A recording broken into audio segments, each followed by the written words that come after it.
Hi friends, మీ స్రవంతిని. Welcome back to my channel స్రవంతినాల కుకింగ్ రెసిపీస్. ఈరోజు మీకు మంచి కర్రీ రెసిపీని చూపించబోతున్నాను. అదేనండి ములక్కాయ టమాటో కర్రీ. చూస్తేనే నోరు ఊరిపోతుంది కదా. మీరు ఎప్పుడైనా ములక్కాయ టమాటా కర్రీ చేయాలనుకున్నప్పుడు ఈ విధంగా ట్రై చేయండి. చాలా అంటే చాలా టేస్టీగా ఉంటుంది, చాలా బాగుంటుంది. ఈ ములక్కాయ టమాటో కర్రీ వేడి వేడి అన్నంలోకి, పుల్కా, పూరి, నాన్, రాగి సంగటి, చపాతి దేంట్లోకైనా సూపర్గా ఉంటుంది. ఈ విధంగా చేసుకోండి, టేస్ట్ అయితే చాలా బాగుంటుంది నేను చూపించినట్టు. వీడియో ప్రాసెస్లోకి వెళ్ళే ముందు ఎవరైతే మన ఛానల్ని సబ్స్క్రైబ్ చేసుకోకపోతే ప్లీజ్ మన ఛానల్ని సబ్స్క్రైబ్ చేసుకోండి. మీరు ఒక్క లైక్ ఇవ్వడం వల్ల మన ఛానల్ అనేది ముందుకెళ్తుంది. ఇక్కడ నేను ములక్కాయని ముందుగానే ఫ్రెష్గా వాష్ చేసి ఈ విధంగా చిన్న చిన్న ముక్కల్లాగా కట్ చేసుకొని వాటికి ఉన్న నార తీసేసి ఫ్రెష్గా కడిగేసి వాటర్ లేకుండా తడిగా తుడుచుకొని పక్కన పెట్టేసుకున్నాను ఒక ప్లేట్లో.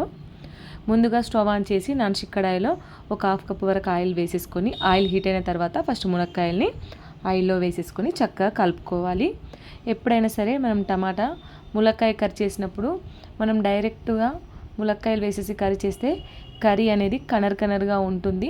ములక్కాయ సరిగా ఫ్రై కాదు, సరిగా ఉడకదు. కాబట్టి ఈ కర్రీ చేసేటప్పుడు ఫస్ట్ ఆఫ్ ఆల్ ములక్కాయల్ని ఆయిల్లో ఒక 10 నిమిషాల వరకు మనం ఫ్రై చేసుకోవాలి ఆయిల్లో.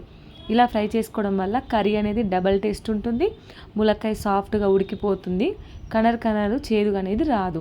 ఇప్పుడు ఇలా ములక్కాయ ఒక 10 నిమిషాల వరకు మనం మూత పెట్టుకుంటే ములక్కాయలు ఆయిల్లో మగ్గుతాయి. మూత తీసేసిన తర్వాత 1/2 టీ స్పూన్ పసుపు, ఒక 1/2 టీ స్పూన్ సాల్ట్ వేసేసి ఈ ములక్కాయలకు పట్టే విధంగా చక్కగా కలుపుకోవాలి. ఇలా కలుపుకొని మరొక 5 నిమిషాల వరకు మనం మూత పెట్టేసుకోవాలి. ఇలా మూత పెట్టడం వల్ల పసుపు అండ్ సాల్ట్ ములక్కాయ ముక్కకు చక్కగా పడుతుంది. మనం సాల్ట్ వేయడం వల్ల ములక్కాయ ముక్క అనేది ఆయిల్లో మెత్తబడిపోతుంది. చూడండి, ఇలా మనకు మంచిగా కలర్ చేంజ్ అయిపోయింది కదా, ముక్క కలర్ చేంజ్ అయిపోయింది, మెత్తబడింది కదా. ఇప్పుడు స్టవ్ ఆఫ్ చేసి ములక్కాయని ప్లేట్లోకి తీసుకొని పక్కన పెట్టేసుకోవాలి. ఆల్రెడీ ఈ బౌల్లో ఆయిల్ కొంచెం మిగిలిపోయింది కదా, ఇంకా జస్ట్ ఒక 3 టేబుల్ స్పూన్ ఆయిల్ వేసేసుకోవాలి. ఇలా ఆయిల్ హీట్ అయిన తర్వాత పోపు దినుసులు వేసుకోవాలి. 1 టేబుల్ స్పూన్ ఆవాలు, 1 టేబుల్ స్పూన్ జీలకర్ర వేసుకొని జీలకర్ర చిటపటలాడిన తర్వాత ఇలా పొడుగా కట్ చేసిన ఒక 3 పచ్చిమిర్చిని వేసేసుకొని చక్కగా కలుపుకోవాలి. ఈ పచ్చిమిర్చి ఆయిల్లో మంచిగా ఫ్రై అయిపోయిన తర్వాత ఇప్పుడు మనం కరివేపాకును కూడా వేసుకోవాలి. ఈ కరివేపాకు కూడా మంచిగా చిటపటలాడిన తర్వాత ఇలా కలుపుకోవాలి. చూడండి, ఈ విధంగా కలుపుకున్న తర్వాత ఇప్పుడు మనం ఆనియన్స్ సన్నగా కట్ చేసిన ఆనియన్స్ అయితే వేసుకోవాలి.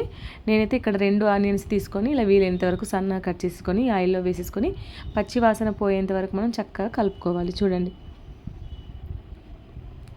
ఆయిల్లో సాఫ్ట్గా మగ్గేంత వరకు చక్కగా మనం కలుపుకోవాలి. కలర్ చేంజ్ అయిపోతుంది చూడండి.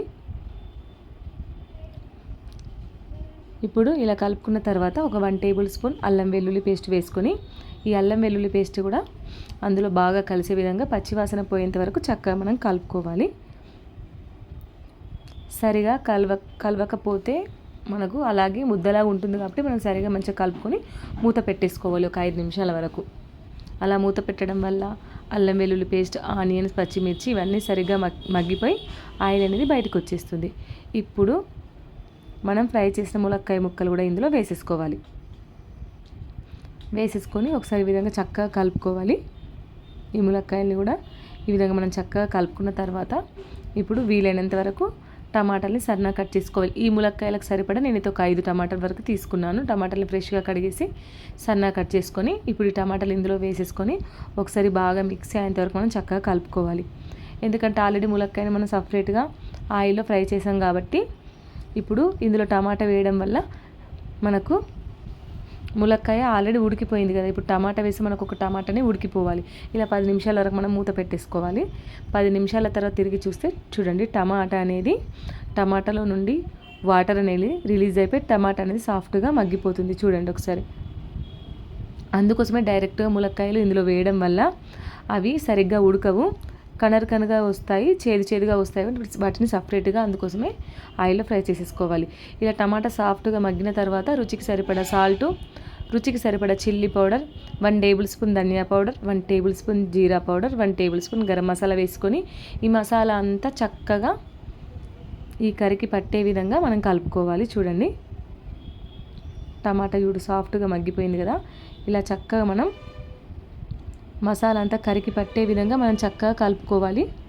ఇలా కలుపుకున్న తర్వాత ఒక 1/2 గ్లాస్ వరకు వాటర్ పోసేసుకోవాలి. హాఫ్ గ్లాస్ వరకు వాటర్ పోసేసుకొని మరొకసారి అయితే చక్కగా అంతా కలిసే విధంగా కలుపుకోవాలి. ఈ కర్రీ అనేది మరీ లూజుగా ఉండకుండా ముద్దలాగా గ్రేవీగానే ఉంటుంది. దీనికోసం సపరేట్గా గ్రేవీ పట్టాల్సిన అవసరం లేదు, సపరేట్గా మసాలా వేయించాల్సిన అవసరం లేదు. జస్ట్ మనం టమాటా కర్రీ ఏ విధంగా అయితే చేసుకుంటామో అదే ప్రాసెస్లో ములక్కాయ టమాటా కర్రీ విధంగా చేయండి. ఇలా వాటర్ పోసేసి 10 నిమిషాలకు మనం మూత పెట్టేసుకోవాలి. 10 నిమిషాల తర్వాత తిరిగి చూస్తే దానంతటా అదే ప్యాన్ నుండి ఆయిల్ సపరేట్ అయ్యి పైకి అయితే తేలిపోతుంది. ఇలా ఆయిల్ పైకి తేలిన తర్వాత ఒకసారి మనం చక్కగా కలుపుకోవాలి. చూడండి కలర్ ఎంత చేంజ్ అయిపోయిందో. ఆయిల్ పైకి తేలిన తర్వాత ఇలా సన్నగా చాప్ చేసిన ఒక హాఫ్ కప్ వరకు ఫ్రెష్ది కొత్తిమీర తరుగు వేసేసుకొని ఇలా ఒకసారి చక్కగా మనం కలుపుకోవాలి. చూడండి చూస్తేనే నోరు ఊరిపోతుంది కదా. రైస్లోకి, చపాతీలోకి, పూరి, పుల్కా, నాన్, రాగి సంగట్లకు దేంట్లోకైనా సూపర్గా ఉంటుంది. చూడండి టమాటా ఎంత సాఫ్ట్గా మగ్గిపోయిందో. ఎలాంటి గ్రేవీ అవసరం లేకుండా కూడా మనకు గ్రేవీ టెక్స్చర్ అయితే వచ్చేసింది టమాటా ములక్కాయ కర్రీ. ఇలా మనం ఇప్పుడు స్టవ్ ఆఫ్ చేసేసి మనము పక్కకైతే దించేసుకొని వేరే బౌల్లోకి సర్వ్ చేసేసుకోవాలి. చూడండి కలర్ఫుల్గా ఉంది కదా కర్రీ, చూస్తేనే నోరు ఊరిపోతుంది. ముఖ్యంగా ములక్కాయలు హెల్త్కి చాలా మంచి అంటారు. నార్మల్గా ములక్కాయ సాంబార్ చేసుకోకుండా వారానికి ఒకసారి ఇలా ములక్కాయ టమాటా కర్రీ చేయండి. ములక్కాయలు హెల్త్కి చాలా మంచి. ముఖ్యంగా మోకాల నొప్పులకి ములక్కాయ అంట చాలా మంచిది కాబట్టి మీరు వారానికి 2 సార్లు ఇలా కర్రీ చేసుకొని తినండి. చాలా అంటే చాలా బాగుంటుంది. చేసుకోవడం కూడా చాలా సింపుల్. ఎలాంటి హెవీగా మసాలాలు లేకుండా, గ్రేవీ పట్టకుండా నార్మల్గా టమాటా కర్రీ ఏ విధంగా చేసుకుంటామో అదే ప్రాసెస్లో ములక్కాయ టమాటాని విధంగా హెల్తీగా, టేస్టీగా, సింపుల్గా ప్రిపేర్ చేసుకోండి. టేస్ట్ అయితే చెప్పాల్సిన అవసరం లేదు, మీరు తప్పకుండా ట్రై చేయండి. ఎవరైతే మన ఛానల్ని సబ్స్క్రైబ్ చేసుకోకపోతే ప్లీజ్ మన ఛానల్ని సబ్స్క్రైబ్ చేసుకోండి. ఈ వీడియో కనుక నచ్చినట్లయితే లైక్ చేయండి, షేర్ చేయండి. మీరు చేసిన తర్వాత ఎలా వచ్చింది అనేది కమెంట్ చేయండి. ఈ వీడియోని మీ ఫ్రెండ్స్కి, మీ ఫ్యామిలీ మెంబర్స్కి, రిలేటివ్స్కి తప్పకుండా షేర్ చేయండి. మీరు ఒక్క లైక్ చేయడం వల్ల మన ఛానల్ అనేది ముందుకు వెళ్తుంది. Thank you for watching. Bye.